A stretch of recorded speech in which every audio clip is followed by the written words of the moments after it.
Bonjour tout le monde. Alors j'espère que vous allez bien. Aujourd'hui, on va essayer de travailler autour des suites. Et vous allez voir que ça n'a rien de compliqué. On va simplement essayer de calculer les premiers termes d'une suite. Voilà. Alors, quand on parle d'une suite en fait, en gros, c'est une fonction, mais beaucoup plus simple. C'est-à-dire que elle a des valeurs qui ne sont que pour des n, autrement dit, la variable n'a que des valeurs qui appartiennent à n. Donc, c'est-à-dire qui sont entières. Par exemple, 0 ou bien 1, etc. 2. Donc, une suite, qu'est-ce que c'est?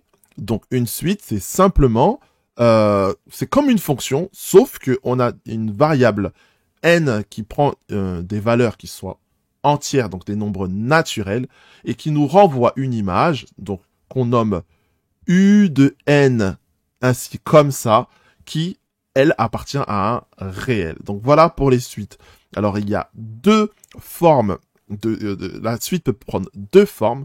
Soit on dit qu'elle a une forme explicite, donc on a l'image de la suite un qui est en fonction de n, donc qui sont les rangs de la suite.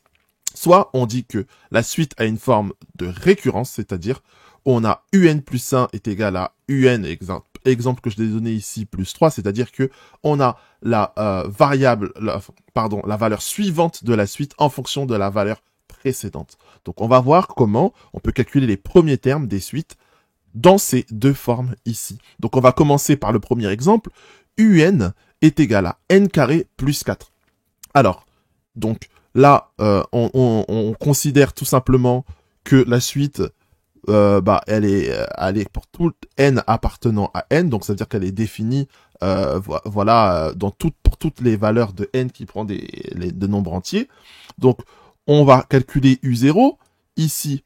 Voilà, u0. Et ben, pour calculer le premier terme de notre suite, à savoir donc pour la valeur n égale 0, et ben, il suffit simplement de remplacer dans l'expression de notre suite le n par 0. Donc ici, on a 0 au carré plus 4. Donc 0 au carré, c'est 0 fois 0 plus 4. Et on a u0 qui est égal à 4. Voilà, c'est tout. Voilà pour le premier terme de notre suite. On continue. Si nous voulons la valeur de u1, par exemple, dans le cas présent, on va remplacer n par 1. Donc 1 au carré plus 4. 1 au carré, ça fait 1. D'accord, c'est 1 fois 1 plus 4, c'est égal à 5. Donc on a u1 qui est égal à 5. Et on peut continuer ainsi de suite de la même manière. u2, on remplace simplement le n par la valeur, par le rang qu'on souhaite chercher. Donc 2 au carré. 2 au carré, c'est 2 fois 2, ça fait 4. Donc 4 plus 4, c'est égal à 8. Donc on a u2 qui est égal à 8. On a u3, voilà. On remplace simplement le n par le rang. Donc 3 au carré, c'est 3 fois 3, ça fait 9. D'accord, plus 4. C'est égal à 13 pour u3. Voilà. Donc, on remarquera que lorsque la suite est définie sous sa forme explicite, c'est-à-dire en fonction de n, quel que soit le rang, en fait, de n, quelle que soit la valeur de n, on a l'expression de notre suite. C'est un peu différent pour le deuxième exemple. Donc voilà, écrit plus proprement. Allons vers notre deuxième exemple, où on a une suite qui est définie en fonction de sa valeur précédente. Donc un plus 1 est égal à un plus 3, donc sous sa forme récurrente. Donc ici, c'est très important d'avoir au moins le premier terme de notre suite, ici, qui est défini. Donc u0 est égal à 2.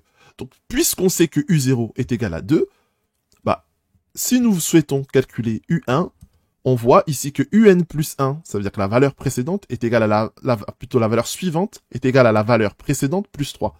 Donc u1 est égal simplement à u0 plus 3. Voilà. On voit que après 0, c'est 1 qui vient. Et du coup, on a u0 plus 3. On a défini ici que u0 était égal à 2. Donc ça fait 2 plus 3. C'est égal à 5. Ainsi de suite, on peut continuer. u2 est égal à u1 plus 3. Donc u1, on a vu qu'elle c'était égal à 5. Donc ça fait 5 plus 3. C'est égal à 8. Ainsi de suite, on peut continuer, par exemple, pour U3, qui est égal, du coup, à U2 plus 3. U2, on a vu que c'était égal à 8, donc 8 plus 3. U3 est égal à 11. Donc, on voit ici qu'on ne peut pas calculer n'importe quel rang de la suite, puisqu'il est nécessaire pour connaître, lorsque la suite est définie de manière récurrente, de connaître le rang précédent. Donc, si par exemple je souhaite calculer par exemple U13, c'est très compliqué.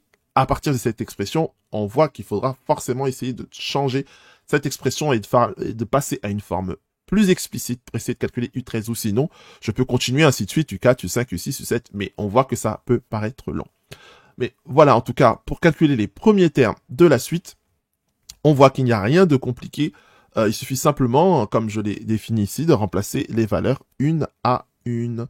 Donc voilà, j'espère que vous avez compris cette vidéo et que vous allez du coup pas hésiter à vous entraîner. Je peux vous donner du coup une autre expression d'une autre suite. Par exemple, essayez de me calculer les deux premiers termes de la suite définis par 4n plus 7. Voilà. Quels sont les deux premiers termes de cette suite? N'hésite pas à me mettre la réponse en commentaire, à t'abonner, à aimer la vidéo si elle t'a été utile. Et il y a d'autres vidéos qui arrivent. Accrochez-vous. Allez les matheux. Bonne journée.